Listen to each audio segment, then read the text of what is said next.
जिस दुनिया में हम रहते हैं, यह दुनिया जितनी ज़्यादा खूबसूरत है उतनी ही ज़्यादा रहस्यमयी है। इस दुनिया में होने वाली कई ऐसी घटनाएं हैं जिन्हें पूर्णतः स्वीकारा भी नहीं जा सकता, अपितु नकारा भी नहीं जा सकता।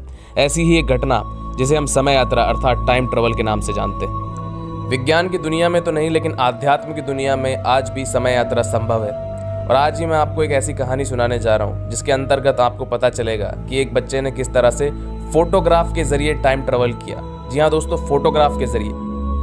आज से 20 साल पहले राजस्थान के अलवर जिले में रहने वाला एक 3 वर्षीय बालक जिसके साथ ये घटना घटी गई। इस बच्चे का अपने पिताजी के साथ कुछ ज्यादा ही लगाव था।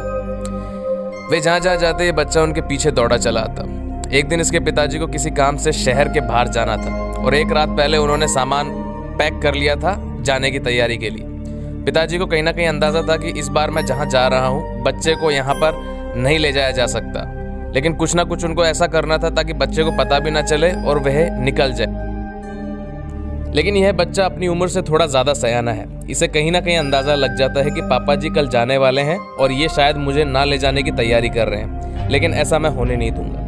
इसी के चलते ही पापा जी को पहले ही एडवांस में बोल देता है कि पापा जी मैं भी आपके साथ कल चलने वाला हूँ और अगर आप नहीं ले जाएंगे तो मैं आपको जाने नहीं दूंगा। पापा जी भी यह बात बोलते हैं कि हाँ बच्चे आप भी चलेंगे, हम सब चलेंगे, एक साथ चलेंगे, आपको चिंता करने की ज़रूरत नहीं है।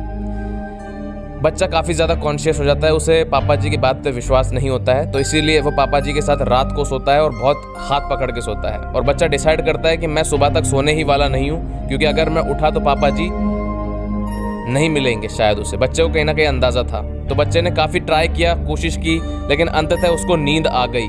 और जैसे ही बच्चा सोया और सोकर के जब उठा तो पापा जी वहाँ से जा चुके थे।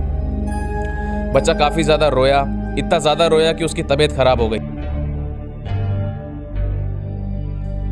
1 दिन बीता, 2 दिन बीता, बच्चा इंतज़ार करता है, लेकिन पापा जी नहीं आते। अब बच्चा हर रोज़ एल्बम देखा करता था, पापा जी की फ़ोटोज़ देखा करता था। एक दिन क्या हुआ, फ़ोटो देखते देखते वह बच्चा किसी प्रकार से इतना ज़्यादा उसके अंदर की इच्छा शक्ति थी, इतना ज़्यादा उसकी इच्छा शक्ति थी पापा जी से मिलने की, कि वो फोटो देखते देखते खो गया। फोटो में जो दृश्य दिखाई दे रहा था, वो फोटो कुछ इस प्रकार की थी कि बच्चा पापा जी की गोद में था और वह किसी पेड़ के नीचे बैठे हुए थे। तो यह फोटो को वो देख रहा था और देखते देखते पता ही नहीं चला कि कब वह उस सीन के अंदर पहुंच गया। वो सीन जीवित हो गया और बच्चा उस फोटो के अंदर जा चुका था, उस सीन में जा चुका था।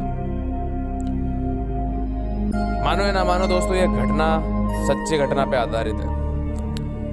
यह जो घटना है, इस घटना का विज्ञान के पास कोई जवाब नहीं कि यह कैसे पॉसिबल है। कैसे पॉसिबल है कि कोई व्यक्ति सोचता है अपने पिताजी के बारे में, वो फोटो देखता है और फाइनली वो फोटो देखते देखते उस फोटो में इस हद तक हो जाता है कि वह सीन जीवित हो जाता है, फोटो जिंदा हो जाती है और फोटो के अंदर उस सीन में वह बच्चा जीवित पाता है अपने आप को, अपने पापा के साथ। विज्ञान के पास तो इसका कोई जवाब नहीं, लेकिन आध्यात्म की दुनिया में इसका प्रॉपर एक्सप्लेनेशन मौजूद है।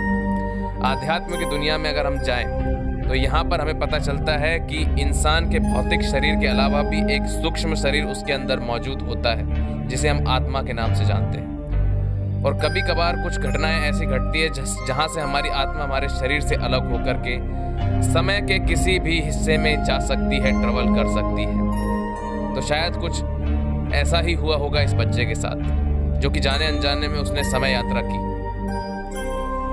और दूसरा बात, यह घटना हर कोई परफॉर्म क्यों नहीं कर सकता, क्योंकि ऐसा माना जाता है कि बच्चे भगवान का रूप होते हैं और जिस भगवान को हम और आप जानते हैं, उस भगवान की शक्ति का हमें अंदाजा कहीं ना कहीं है कि वह कुछ भी कर सकता है। उसने इस ब्रह्मांड को बनाया है और समय यात्रा जैसी तुच्छ चीज एक भगवान के लिए बहुत ही आसान है। सो ये कुछ फैक्ट्स थे जो मैंने आपको बताए। अगर आपको मेरा ये कहानी पसंद आया, मेरा काम आपको अच्छा लगता है, तो मेरे चैनल को आप ज़रूर सब्सक्राइब कीजिए। आने वाले समय में मैं इसी तरह के वीडियोस आपके लिए लाते रहूँगा, इसी तरह की रोचक कहानी आपके लिए लाते रहूँगा। धन्यवाद।